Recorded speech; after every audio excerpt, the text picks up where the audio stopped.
nosso repórter, esteve no local onde vive a família do bebê que morreu engasgado dentro de uma creche que funcionava clandestinamente em Curitiba.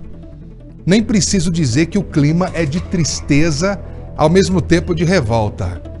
Essa aí é a casa da família, gente? Meu Deus, que situação precária, hein? Moradores, parentes desse bebezinho reclamam da falta de vaga em creches na região. É aqui na Vila União, no bairro Tatuquara, em Curitiba, uma área de invasão que se desenvolveu nos últimos anos, que o Gael, de 3 meses, morava com a família. Ele, a mãe, a Isabela, que está inconsolável com a perda do filho, o pai, o Yuri, que trabalha como barbeiro, a mãe diarista, e por muito tempo essa mãe, ela tentou uma vaga numa creche aqui no bairro. E aqui ela não conseguiu. Hoje a gente conversou com o povo, com a população aqui da Vila União. E todo mundo aqui tem uma história de abandono por parte das autoridades. Muitas mães reclamaram que procuraram as creches aqui, mas sempre a mesma resposta: não tem vaga. Tem uma creche que fica fora essa rua aqui, na outra. Que é da prefeitura? Sim. Vocês vão buscar vaga lá e nunca conseguiram? Nunca conseguimos. Vai em conselho, nunca deram. Vai em qualquer lugar, nunca deram vaga pra gente. Como é que a família tá hoje? Como é que tá? Tá abalados. Eu acho que o governo não tá olhando pra gente.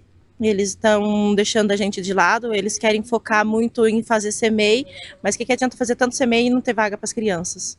O meu filho vai fazer 4 anos agora que ele foi pra creche. Eu vejo que a senhora tá até emocionada. Por que a senhora se emociona com essa história toda?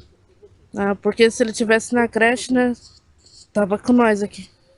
Nós estamos agora no ônibus que vai levar os moradores da Vila União, onde mora a família do Gael, para o velório. São pessoas que deixaram o trabalho, que deixaram suas residências para prestar solidariedade a uma mãe que infelizmente perdeu o filho de apenas 3 meses. A gente vê no semblante dessa população o drama que eles vivem. Difícil ter que passar por isso, uma situação onde, infelizmente, vocês estão sofrendo já faz muito tempo por conta de falta de estrutura por aqui. De estrutura na creche, e a gente fica muito triste, né? A comunidade está passando por isso, né? Então, o que a gente pode fazer é acolher essa mãe, né, junto com a gente agora, e a gente dar um apoio para ela, né? Como é que tem que passar por isso? Muito triste. Triste, muito triste mesmo. Ela precisa de todo o apoio agora da gente, amigos, parentes. É o drama dessa população. O ônibus, então, indo agora para o velório, para que possa ser prestada a última homenagem.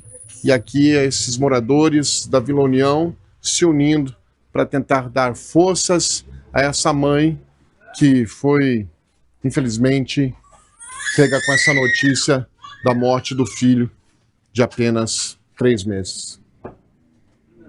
Então, é tão difícil a gente falar disso, coitadinho, né? O menino Gael, bebezinho. Nós fomos lá no velório, claro, a gente respeita a família recebeu a gente muito bem, mas preferiu, no momento, não falar nada a respeito. Então, os nossos sinceros sentimentos à família. O delegado, que está à frente da investigação, falou que a creche estava atendendo 4 vezes o número de crianças que normalmente cuidava e fez um alerta aos pais. Vamos ouvir o delegado. E, em média, eles têm ali de 5, 6 crianças que eles tomam conta, mas que ontem, em razão ali do fechamento pela manhã de algumas creches municipais, teria havido ali uma sobrecarga nessa estrutura, né, de ter mais crianças do que eles costumavam lidar ali no dia a dia. Nós vamos, obviamente, confirmar essa informação junto com a prefeitura, já que ontem à noite, quando nós terminamos o interrogatório, já por volta de 9 horas da noite, não era possível confirmar essa informação, mas nós vamos confirmar no curso da investigação, para realmente verificar. E, de fato, alguns pais relataram que houve, sim, algum problema em algumas creches. Aí nós vamos levantar quais são essas creches, os motivos pelos quais isso aconteceu.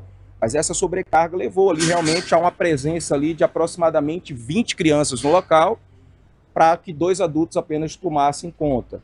Eles também informaram que durante esses 10 anos que a creche funciona, não tiveram nenhum problema relatado em termos de qualquer tipo de mínimo machucado que fosse das crianças, e que foram visitados tanto pelo Conselho Tutelar quanto pela Vigilância Sanitária. Então nós vamos confirmar também essas informações por meio de ofícios aos órgãos para que eles nos passem quais foram as providências tomadas e os relatórios que foram elaborados aí dessas visitas. A gente entende a população, a angústia deles de ter que recorrer a esses serviços, mas a gente pede que evite ao máximo e busque informações de quem cuida dos seus filhos, se a pessoa tem experiência, se não tem experiência, se de repente tem algum treinamento de primeiros socorros, se tem algum conhecimento ali de enfermagem ou de auxiliar de enfermagem, que possa saber quais são os procedimentos necessários para intervir numa situação de emergência. Delegado visivelmente triste, né, com essa situação toda.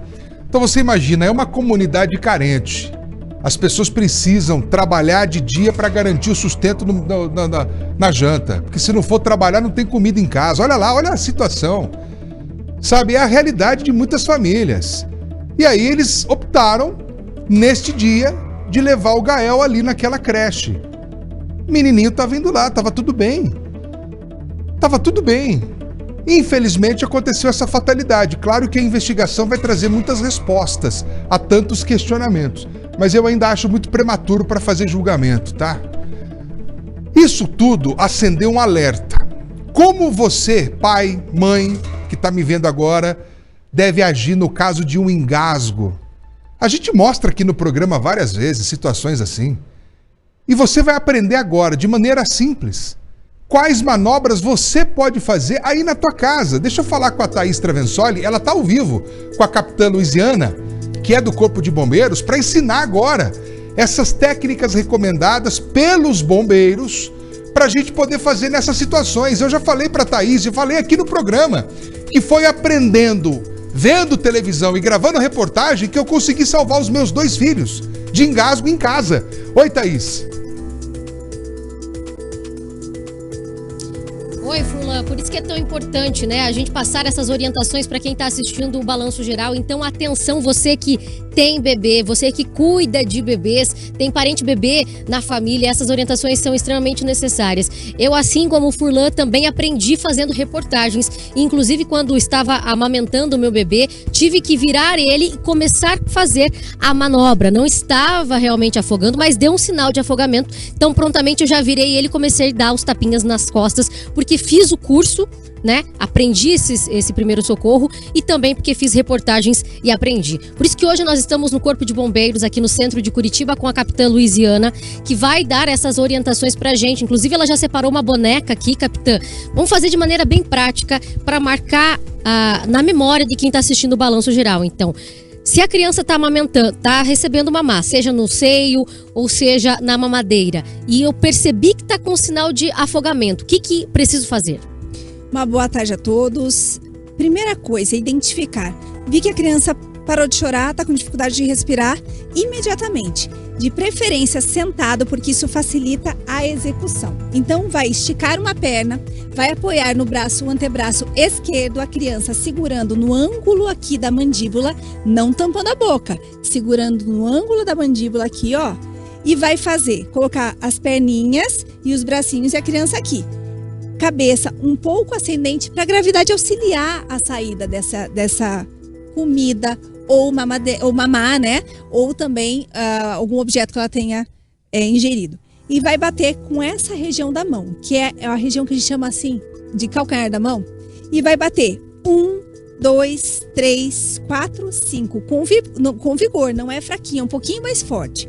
Vai segurar aqui na base do crânio, vai esticar a outra perna, colocar também as perninhas aqui no antebraço, vai olhar, ver se já vê um objeto, já vê o leite. Se a criança não chorando nessas batidas, vai comprimir entre os mamilos, com esses 2 dedos, o indicador e o médio. 1, 2, 3, 4, 5.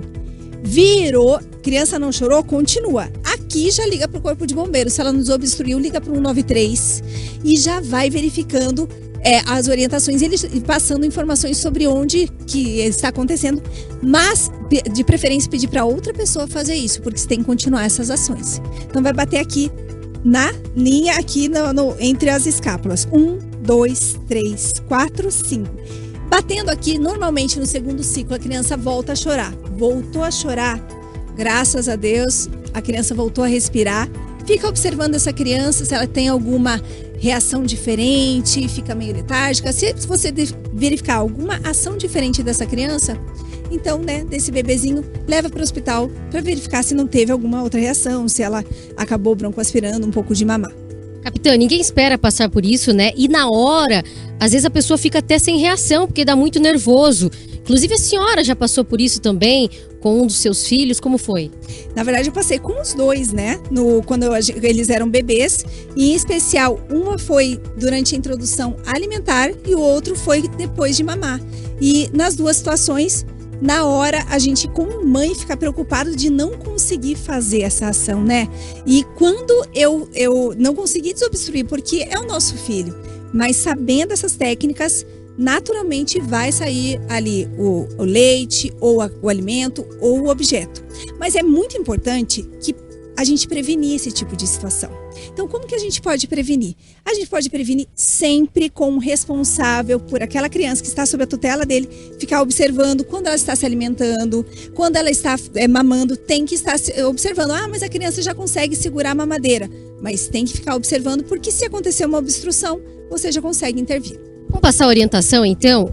Qual é o ideal, uma posição ideal, tanto para a amamentação no peito da mamãe, como também com a mamadeira? A posição ideal realmente é essa que a gente segura no colo. Então, onde está dando mamar, já é a posição que a gente segura. E dando mamadeira também. A criança geralmente fica um pouquinho inclinada para cima, né? E é importante que... Colo de uma pessoa. Do colo da pessoa. Terminou de mamar, fazer a posição para a criança arrotar, né? Porque isso vai eliminar os gases que ela ingeriu durante a amamentação.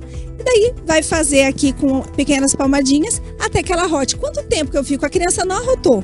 5 minutos, até 5 minutos é esperado que a criança arrote.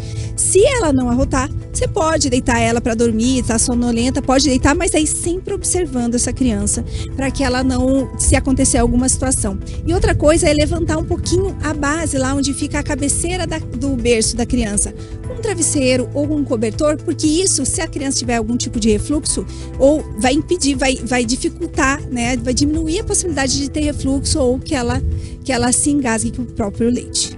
Isso geralmente acontece nos casos com bebezinhos mais novos. Essa manobra que a gente está aprendendo aqui, capitã, é para aplicar até crianças, bebezinhos de 2 anos.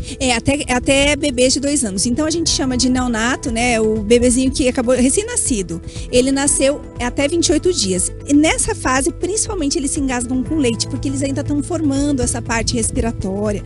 Então eles acabam tendo essa dificuldade, porque eles têm que mamar e respirar ao mesmo tempo. Acaba se engasgando. Depois dos 28 dias, já é considerado bebê, até 2 anos. Então, essa manobra a gente consegue fazer até esses 2 anos. Isso também pode acontecer com outros alimentos, pipoca, por exemplo? Eu vejo que, muitas vezes, na introdução alimentar, a gente vê brócolis, inclusive já tivemos casos, né? Então, a criança está com o alimento na mão e ela vai comendo, às vezes pega um pedaço um pouco maior e ali, durante a alimentação, ela acaba se engasgando. Então, quando os pais estão observando, eles conseguem ou fazer a ação ou pelo menos ligar para o Corpo de Bombeiros no 193 para que o bombeiro oriente como deve ser essa ação. Se a pessoa não se lembra, eu estou preocupado, não sei o que fazer, liga para o bombeiro, deixa no Viva Voz e vai conversando, passando o endereço e passando as informações. Furlan, não sei se tem alguma pergunta para a capitã, ela está aqui à disposição para atender o balanço geral, para passar essas orientações tão importantes, porque a gente está falando de manobras de segurança. Isso aqui salva vidas, está comprovado. As equipes saem correndo, conseguem fazer o salvamento, inclusive equipes também da Polícia Rodoviária Federal, Estadual, Polícia Militar também. Por isso que é importante que as pessoas tenham conhecimento dessa manobra. Ninguém quer passar por isso, né, Furlan? Você já passou, eu também levei um susto. Na hora a gente fica em estado assim de choque. Você demora a acreditar que aquilo está acontecendo, é realmente um desespero, né, Furlan? Desesperador, acho que foi bem esclarecedor tudo que a capitã falou. Eu acredito que, para a gente encerrar, acho que vale mostrar mais uma vez essa manobra para os pais, para as mães, os avós que estão assistindo a gente, como proceder. Vamos lá? Para a gente encerrar, então, vamos reforçar a manobra para quem está em casa poder pegar mais uma vez como é o passo a passo, capitã. Visualizou que a criança está engasgada. Primeira coisa, vai segurar aqui, ó. Colocar a mão no ângulo da mandíbula para que não movimente a cabeça durante a ação. Colocar as pernas aqui no antebraço e vai bater nessa região entre as escápulas. Com essa região da mão, vai bater 1, 2, 3, 4, 5. Importante que a cabeça também esteja descendente, ok? Vai virar, segurar aqui na base do crânio, vai colocar as perninhas aqui e vai observar a boca se já não tem o objeto, ou alimento, ou leite. Não tem? Então, vai apertar entre os mamilos, aqui na linha intermamilar. Bem no centro. 1, 2, 3, 4, 5. Virou, esticou a perna de novo e vai bater aqui também. 1, 2, 3, 4, 5. Virou, apertou. E vai fazendo essa ação até desobstruir, até a criança chorar. Que normalmente nessa ação, vai acontecer, a criança vai chorar e vai desobstruir. E é muito importante que todo mundo da casa saiba, não só a mãe ou só o pai. Então, a tia, às vezes, fica sob cuidado da tia, da avó. Muitas crianças ficam com as avós. Os próprios professores nas escolas, quem está responsável, os monitores, tem que saber fazer essa desobstrução, porque isso pode salvar realmente vidas. Capitã, muito obrigada, viu, pelas informações. Furlan, e telefone mais uma vez reforçando 193 do Corpo de Bombeiros. Obrigado, capitã Luiziana. Muito obrigado, Thaís Travensoli, pelas informações que salvam vidas.